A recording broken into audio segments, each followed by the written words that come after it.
Alors, on a vu comment ça fonctionnait, un algorithme hiérarchique, on a vu les différentes variantes de cette catégorie de méthodes de classification et on a aussi discuté brièvement de leurs avantages et de leurs inconvénients.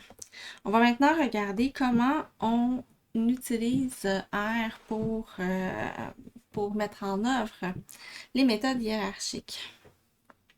Alors, la librairie que je vous recommande d'utiliser, c'est la librairie Cluster, qui est la même qu'on a utilisée pour travailler les matrices de distance. Et pour faire l'algorithme des comédoïdes aussi. Alors, la fonction qu'on va utiliser pour faire un algorithme hiérarchique dans Cluster, ça va être la fonction Agnes.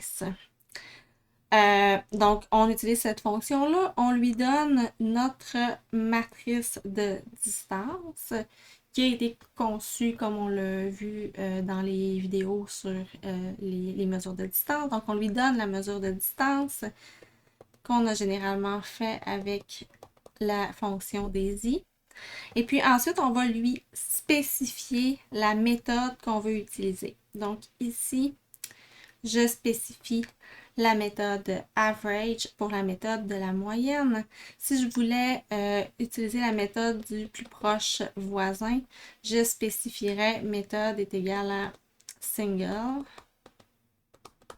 Et si je voulais utiliser la méthode du voisin le plus distant, j'utiliserais le terme complete. Je vous invite à aller regarder l'aide de la fonction pour voir toutes les options qui sont disponibles dans R pour faire ça. Ici, je vous présente seulement les trois méthodes les plus classiques. Donc, une fois qu'on a créé notre hiérarchie, notre dendrogramme, finalement, on va vouloir l'afficher. On peut utiliser les fonctions par défaut pour le faire. Donc, tout simplement, utiliser la fonction plot et lui donner l'objet qui est sorti de ma fonction Agnes.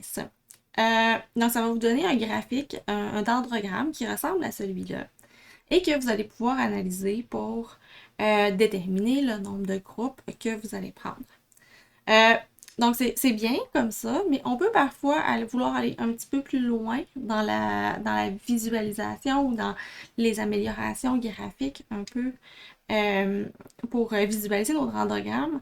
Donc, j'aurais tendance à vous recommander d'essayer de le faire avec la fonction ou les options là, de as dendrogram. Donc, c'est un type de format dans lequel enregistrer les données en R. Et puis, ça va nous permettre de faire des choses un petit peu plus intéressantes en termes de visualisation, juste pour bien voir l'algorithme. Donc, ici, là, je vais lui dire à mon objet de type dendrogramme, je veux que la couleur des branches varie selon le groupe que j'ai fait. Donc ici, je lui ai dit, moi, je veux séparer en 6 groupes. Donc, coupe-moi mon dendrogramme à l'endroit où ça correspond à 6 groupes. Et chacune des branches, donc de l'arborescence de la branche qui dans le groupe, dessine-la d'une couleur différente. Ici, j'ai spécifié la largeur des lignes. Je lui ai dit que je voulais aussi qu'il mette les identifiants des individus de la même couleur que les branches. Et ici, je peux spécifier la taille du texte parce que parfois, ça va être trop gros ou trop petit là, selon ce qu'on veut présenter. Donc, ça peut être intéressant de jouer sur ces aspects-là. Ensuite de ça, on va transformer notre nouvel objet qu'on a appelé dend pour dendrogramme en un ggdend. Donc, c'est une fonction qui va nous permettre de faire des graphiques avec des dendrogrammes. C'est une fonction qui est à l'extérieur de la librairie Cluster. Donc, elle fonctionne de façon très similaire à ggplot, qui est l'outil probablement le mieux fait là, en R pour faire de la visualisation. Donc, je crée un objet de type ggdend et je le passe tout simplement dans ggplot pour créer mon graphique. Et là, je vais pouvoir utiliser les différentes options de ggplot pour modifier mon graphique. Donc ici, je lui spécifie la palette de couleurs que je veux prendre. Je lui dis sur l'axe des X, même rien, j'ai pas besoin. Je le sais que c'est mes observations qui sont sur l'axe des X, donc j'ai pas besoin d'alourdir le graphique en inscrivant c'est quoi. Sur l'axe des Y, donc en hauteur, dans notre dendrogramme, ce qu'on a, c'est la mesure de dissemblance à laquelle les groupes ou les individus ont été fusionnés ensemble. Donc, je lui demande de me l'écrire comme ça.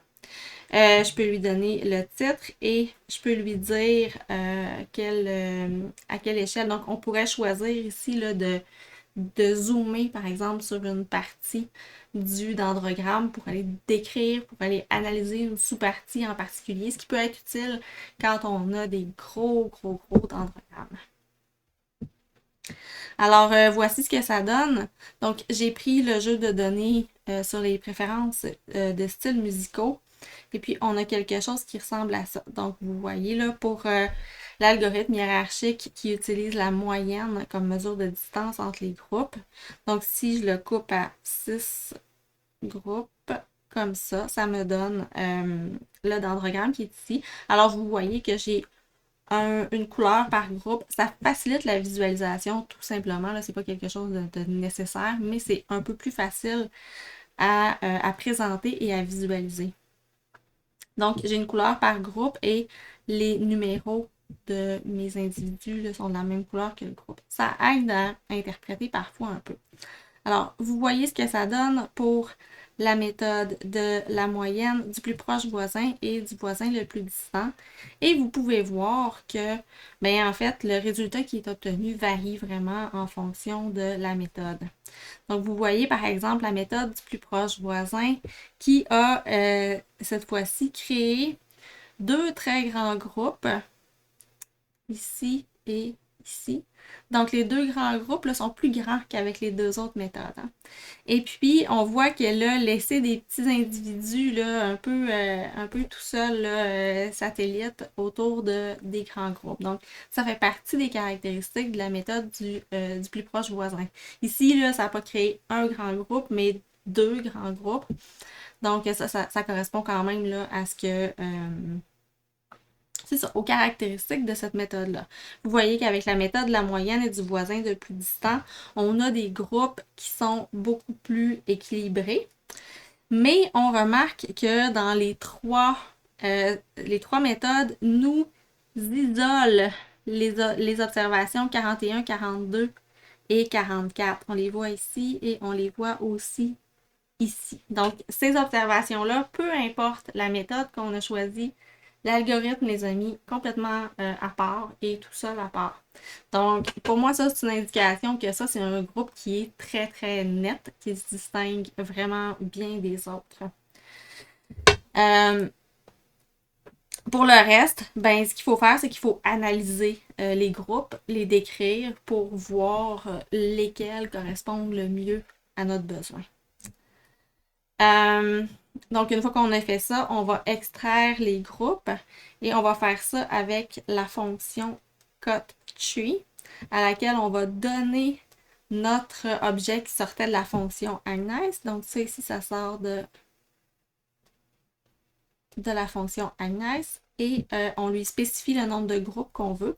Alors, de cette fonction-là, il va sortir un vecteur qui va contenir le même nombre d'éléments que le nombre d'individus qu'on a dans notre jeu de données et qui va contenir pour chaque individu le groupe auquel il appartient. Donc, en général, on va vouloir aller l'ajouter à notre jeu de données original. C'est ce que je fais ici. Donc, je viens me créer une nouvelle variable que je vais appeler segment.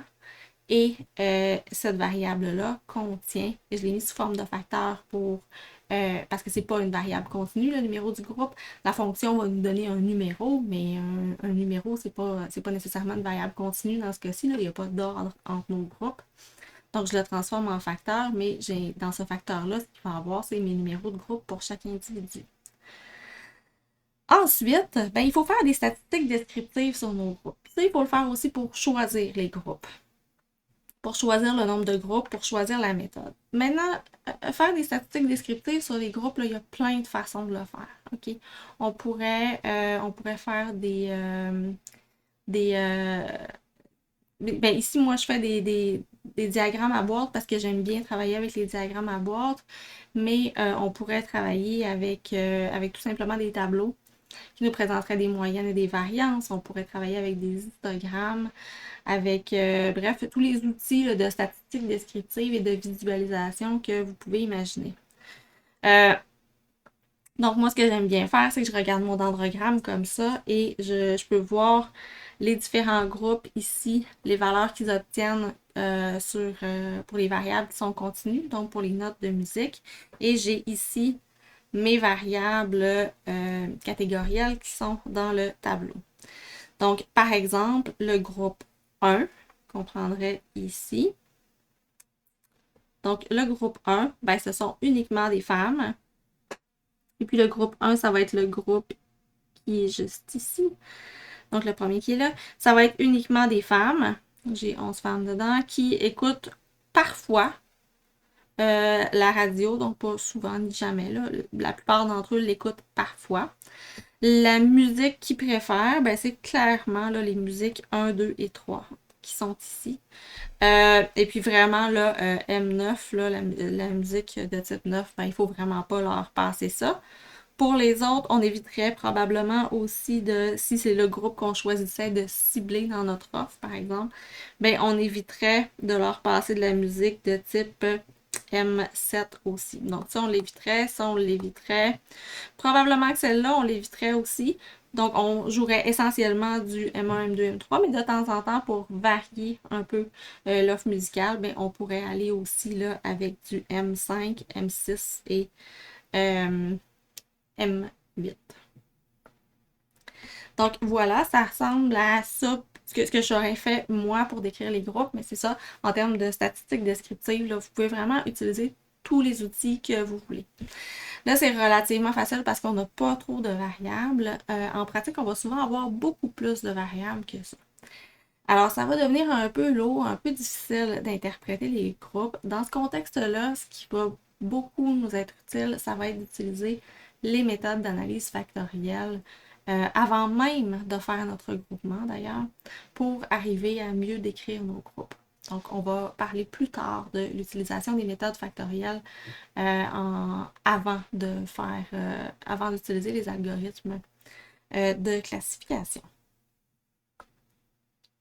Alors voilà, en R, essentiellement, on utilise la librairie Agnes qui nous facilite beaucoup le travail pour faire les groupes.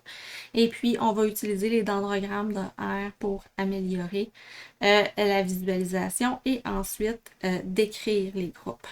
Donc, si vous voulez plus d'informations sur comment la librairie, la fonction Agnes fonctionne et ses différentes options, vous pouvez aller voir l'aide de R ou les références qui sont citées là, par rapport à cette librairie-là.